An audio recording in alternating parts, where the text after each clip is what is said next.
wanting someone so badly, and then being scared of it when you finally get it. Like you spend so much time wanting someone, wanting love, someone who understands you, someone who feels like home. And then someone actually does get close. But then suddenly something inside you start gets triggered and then you're like, "Wait, something feels wrong. I need space. I don't know if I want this anymore." And then you're confused because 5 days ago this is exactly what you wanted. So, what is happening? Why do you want connection, but also feel the need to escape it? And before we start, I want to clarify this. There's usually a reason why your brain reacts this way. So, today we're going to talk about disorganized attachment. Hello, my loves. Welcome back to my channel. Today, we're talking about something a lot of us do experience and are confused about it because we know about different attachment styles, like anxious attachment style that I talked about in my last video, and avoidant attachment style that I haven't talked about it yet, but is mostly about being like, I don't need anyone, I'm better alone, I do not want to depend on people. But disorganized attachment style is like living in between those two states. You want the connection, but also fear it when it's actually real, like when it's the real deal. So it's, I want you, but also I'm scared of you. I miss you, but also I need distance, I need my space. I want to feel close, but also please don't get too close. And honestly, it is really exhausting because you're constantly fighting yourself. Look, a lot of the time, disorganized attachment style is not a lack of love, it's a lack of feeling safe while experiencing love. And there's huge difference because your brain or you are not trying to destroy your relationships. And again, your brain is technically trying to protect you because it's so used to love feeling like something to be afraid of, something to run away from, when it's actually experiencing a secure type of love and a real love, it doesn't know what to do and it's just resorts to its old methods. Now, let's talk about more in depth on what this is and how you can manage your attachment style. First of all, I want you to stop believing that your reactions are just who you are. Understand this.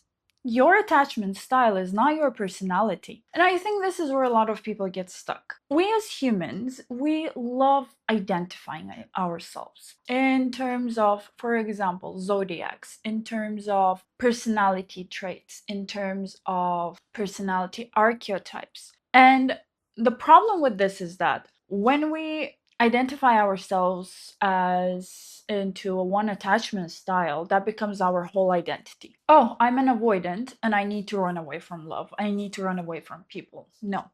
Oh, I'm an anxious attacher, basically, if that's even a word.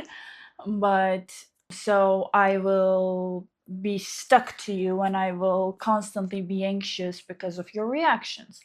No. You are someone who learned certain ways of protecting yourself. That is way different than an attachment style being your whole identity. Because if something is learned, it can also be unlearned. But disorganized attachment style, it's a little confusing because two types of fears are happening at the same time: the fear of losing someone and the fear of letting someone truly close. So one part of you says, please don't leave me. But another part says, please don't get too close. And that creates this exhausting push and pull within yourself. Maybe you experience this.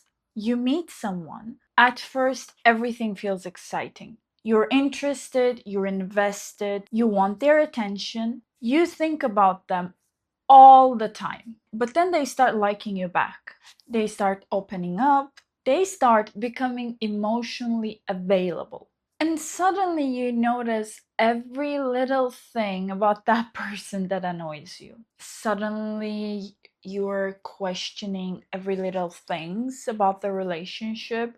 You feel trapped. And you think maybe they aren't right for me. But hold on tightly because maybe sometimes they're not the problem. Because sometimes closeness itself is activating a fear inside you. Intimacy requires vulnerability, and vulnerability requires trust. And if your brain learned that being vulnerable brings pain along with it or leads to pain, so of course it's going to try to protect you. So the first step in healing an attachment or just in general healing is not forcing yourself to become someone who loves perfectly. But the first step is noticing. So being like, wait, is something actually wrong with this person or the whole situation? Or am I actually getting scared because something good is happening? Because something real is happening? Because those two are completely different things. So before you run, before you resort to your old methods, pause. Before you end something, pause. Think about it a little more. Go in depth. Ask yourself, what am I actually afraid of? Not what is wrong with this person. What feeling am I trying to escape? Because most of the time, we love to blame the other person before even thinking about what we are doing wrong at the moment. And these questionings and these pauses will change everything for you. Build safety with yourself before expecting someone else to create it. This is probably the biggest one. It's not only an attachment style, it's in general what we humans have. We want someone else to save us. A lot of people think that healing attachment style is finding the perfect partner, perfect person, someone who finally gives enough reassurance, someone who never triggers you, someone who makes all your fears disappear.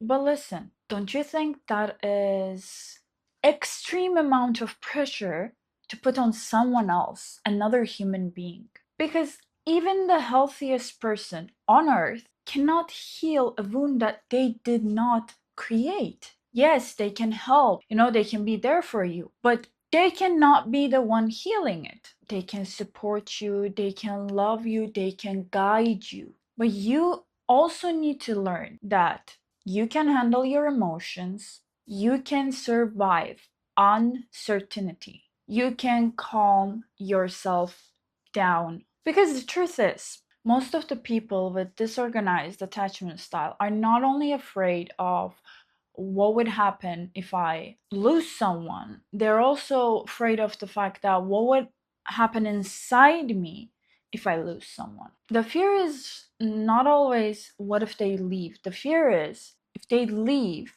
I will not be okay. And this is where self trust comes in. You need to start proving to yourself I show up for myself, I keep promises to myself, I protect myself, I listen to myself. Because security is not, I know nobody will, or like this specific person will never hurt me. Because that's not true.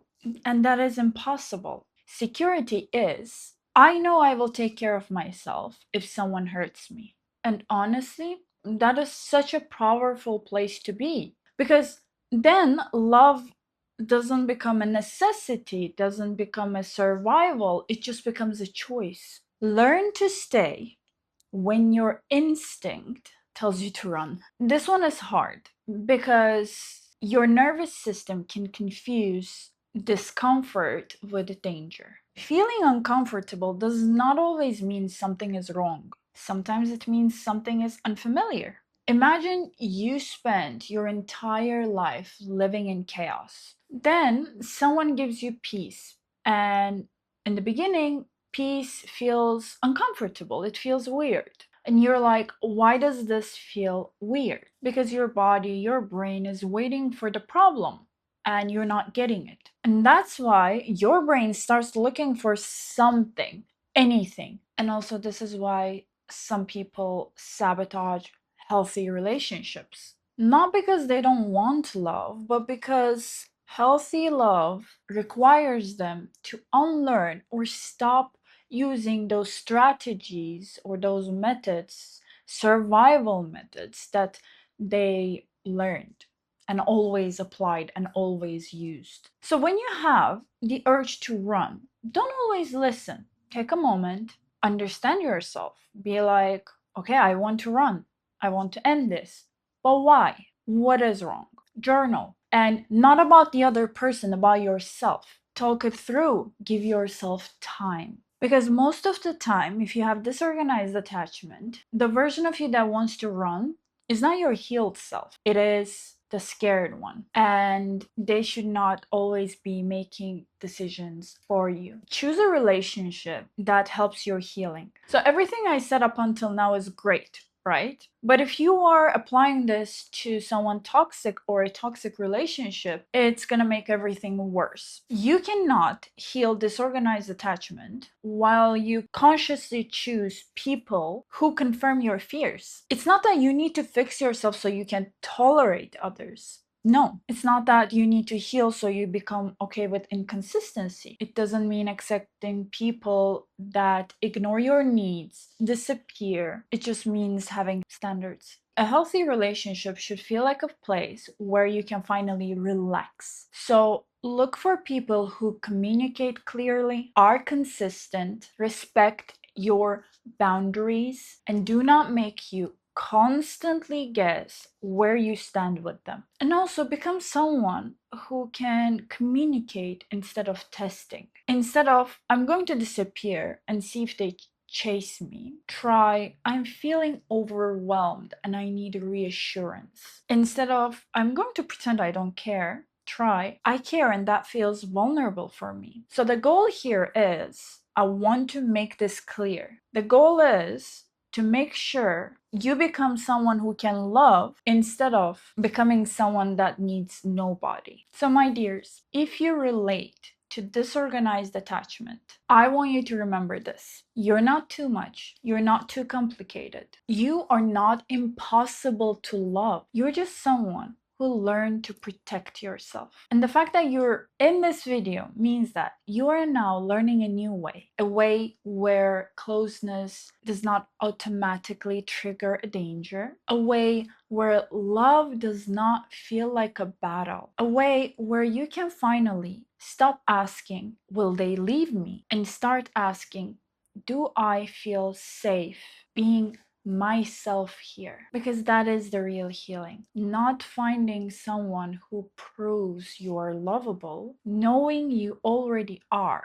And that will be the end of my video. I really hope this video has helped you. Share your thoughts in the comments, and I'll see you next one.